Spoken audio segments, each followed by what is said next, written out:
Saya Tony dari kantor pengacara Tony dan Partner. Saya Jayani Kabo dari kantor hukum Bung Ji dan Rekan Cirebon ya. Cirebon. Saya dari Indramayu ya. Jadi tadi kami berdua ini habis sidang perkara pidana. Jadi RG ya ditangkap kemudian membawa-bawa nama SP.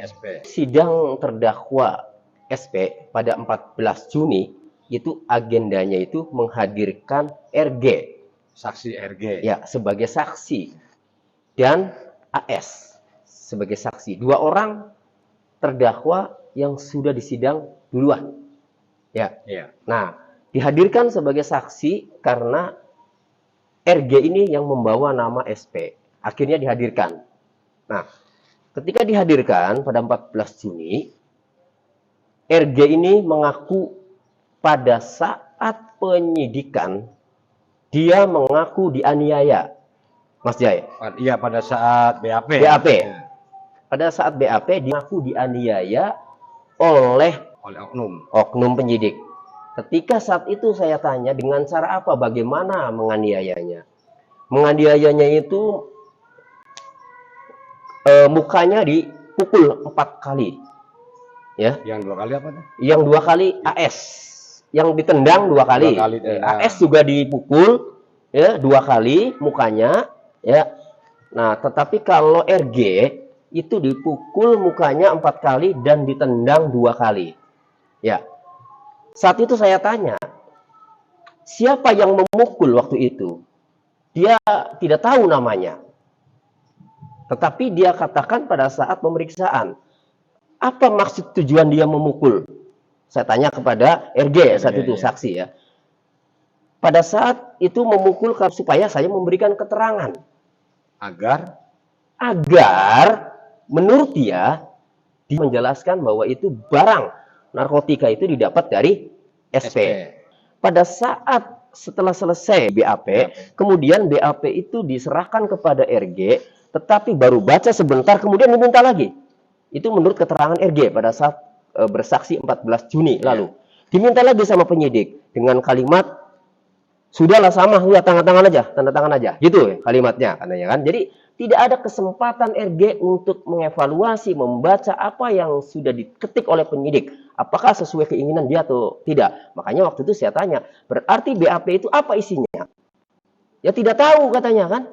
Karena baru baca sebentar, diminta lagi sama penyidik, udah tanda tangan saja. Karena ini isinya sama. Nah, hari ini tadi saya tanyakan kepada penyidik pembantu yang dihadirkan tadi, memang kita tanya, dia hanya mengetikkan saja. Yang menanyakan, yang mem-BAP katanya Kanit. Ya. Saya tanya, saudara menanyakan atau tidak? Akhirnya dia berubah, menanyakan. Ya gitu. Berarti kan menanyakan. Nah, cuma ditanya sama Mas Jai tadi, mempunyai sertifikasi penyidik tidak? Ternyata tidak. Tidak. Yang punya skep dia. Dia hanya punya skep. Ini Mas, kalau sertifikasi itu harus wajib itu. Seorang penyidik yang statusnya untuk BAP itu harus punya sertifikasi. Walaupun penyidik membantu. Iya, harus itu. Apalagi tadi ditanya tidak mempunyai. Ya itulah penyidik membantu dari Satuan Narkoba Polresta Cirebon tadi penyidik membantunya ya. Mengenai penganiayaan, saya tanyakan tadi kan, saya konfirmasi tadi bahwa RG pada saat bersaksi 14 Juni mengatakan dianiaya oleh penyidik. Sementara kalau kita baca BAP, penyidik ada 3 saudara ya, saya bilang. Kemudian 2 orang lainnya, yaitu Kompong pangkatnya ya, kemudian satu lagi Kanitnya. Ya, saya tanya, siapa yang melakukan itu? Dia bilang tidak tahu. Tidak ada. Tidak ada. Saudara bukan yang memberikan BAP kepada RG. Siapa saya bilang? Saya, kata dia. Berarti saudara kan, saya bilang ya. Saudara bukan yang memeriksa. Yang memeriksa Kanit katanya. Saudara bukan yang menyerahkan BAP kemudian ditarik lagi BAP-nya itu, tidak dikasih kesempatan RG untuk membaca. Dia tidak mengakui tadi. Ya. Nah, jadi tadi saya konfirmasi penganiayaan, dia tidak mengakui melakukan hal seperti itu. Masih ada 2 lagi yang mau dihadirkan katanya dari penyidik. Saksi perbalnya. Iya, saksi perbalisannya. Nah, berarti nanti saksi perbal yang akan datang kita tanyakan hal serupa, Mas. Iya, harus. Ya. Karena begini, kalau penyidik kinerjanya seperti tadi, ya, orang yang tidak bersalah pun jadi salah. Ini menyangkut kemerdekaan nasib seseorang loh. Benar. Itu harus profesional. Dan tadi juga saya tanyakan kepada penyidik membantu yang dihadirkan berinisial PS itu, ya, dibenarkan tidak kalau penyidik memberikan hasil BAP kepada tersangka, kemudian baru dibaca, ya, sebentar, kemudian ditarik lagi, sudah suruh cepat tanda tangan saja, isinya sama. Dibenarkan tidak, saya bilang. Dia jawab tidak dibenarkan. Iya, tidak dibenarkan. Tapi tidak begitu katanya. Tetapi bukan saya, dan saya tidak begitu katanya, kan. Nah, jadi siapa, saya bilang, yang begitu, yang melakukan hal seperti, dan siapa yang melakukan penganiayaan? Dia bilang tidak ada. Nah, kita tunggu coba Mas Jai, ya. Penyidik berikutnya yang akan dihadirkan, saksi perbalisan tanggal 27 Juli 2023, kita akan korek semuanya, kita akan tanya semuanya. Habis-habisan. Ya, biar terungkap faktanya. Terkait sertifikasi BAP, Mas, seorang penyidik. Mestinya, maaf ya, kalau objektif begitu saya ngasih pintu untuk bahwa ini ada nggak sertifikasinya. Kalau benar tidak ada, hakim itu harus jeli, cecer supaya imbang. Betul. Makanya itu dia menjadi saya makanya kan saya ragu nih kan itu. Jadi kenapa kita menanyakan seperti ini? Karena awalnya kasus ini, Mas ya, kasus narkotika ini sudah sering saya jelaskan bahwa pada saat si RG itu ditangkap bersama AS, ya, barang bukti itu tidak ada. Barang bukti itu sudah diserahkan kepada pembeli bernama Ompong. Dan Ompong katanya DPO. Kan itu. Nah, lalu barang bukti yang dihadirkan, ya, dari mana? Narkotika jenis sabu seberat 0,5 gram setelah di lab bersih netonnya. Itu barang bukti siapa, itu dari mana?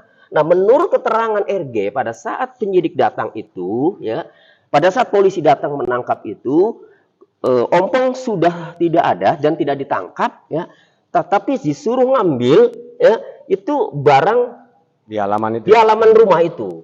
Itulah kemudian yang dijadikan barang bukti di persidangan. Jadi pertanyaannya, itu barang bukti milik siapa? Dan dari mana, ya? Ini juga dari situ, ya. Kapolresta Cirebon harus mengetahui, memeriksa perkara ini, internal kepolisiannya, anggotanya, terutama dari Satres Narkoba Polresta Cirebon harus diperiksa. Supaya jangan terulang. Iya. Jadi itu menurut saya itu rekayasa mengenai pengadaan barang bukti itu. Ya. Nah, kedua, mengenai keterangan saksi yang mengaku dianiaya, ya, pada saat pemeriksaan. Ketiga, mengenai perlakuan terhadap tersangka yang BAP-nya diserahkan, tidak dikasih kesempatan untuk membaca, langsung diambil lagi, segera suruh cepat tanda tangan. Itu kan perlakuan-perlakuan yang tidak mencerminkan seorang penyidik yang profesional. Benar. Ya, memalukan ini. Ini bukan penegakan hukum namanya.